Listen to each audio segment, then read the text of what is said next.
Oui, ce qu'il faut d'abord comprendre, c'est que ce pays nous appartient à nous.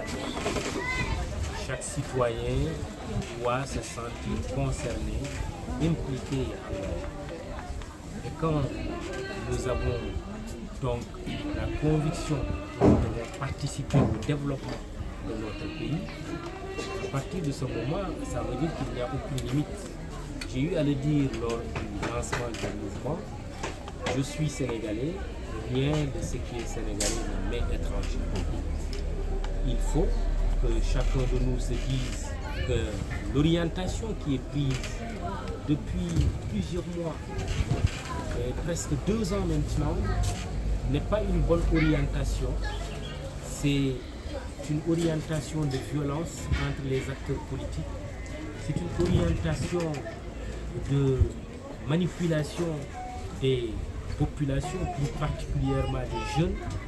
Et malheureusement, on ne mobilise pas les populations et les jeunes pour qu'ils se sentent impliqués dans le développement du pays, mais on les mobilise, à mon avis, souvent dans de la violence, et la violence n'est pas bonne. Il y a des extrémismes qui s'expriment de plus en plus dans notre pays. Il y a des radicalités qui s'expriment de plus en plus dans notre pays de part et d'autre. Nous, après avoir observé cela, nous avons estimé qu'il y avait une autre offre possible.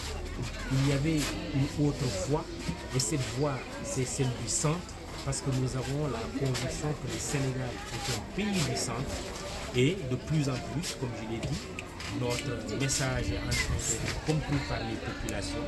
Ce message, nous allons le porter à l'occasion de l'élection présidentielle prévue le 27 février 2024. S'il plaît à Dieu, nous allons le porter avec détermination.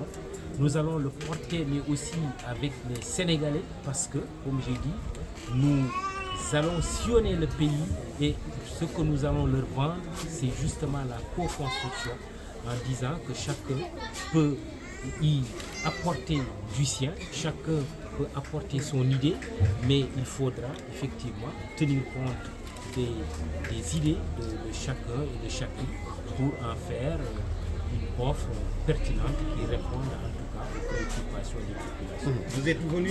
Nous considérons que souvent d'ailleurs l'insécurité, elle vise les jeunes, mais en même temps elle peut être le fait des jeunes, si nous devons parler de manière franche. Cela signifie quoi? Cela signifie que les jeunes doivent être occupés sainement. D'abord par l'éducation. Ils doivent être occupés sainement en leur offrant de l'emploi. Rendez-vous compte que nous avons plus de 77% de la population sénégalaise composée des jeunes de moins de 35 ans. Cela veut dire que c'est une, je ne dirais pas une menace, parce que j'estime qu'il y a un discours aussi que nous avons tendance à tenir en disant que les jeunes constituent une menace, constituent une bombe. Moi, je crois que les jeunes constituent un atout. Ils constituent un levier de développement.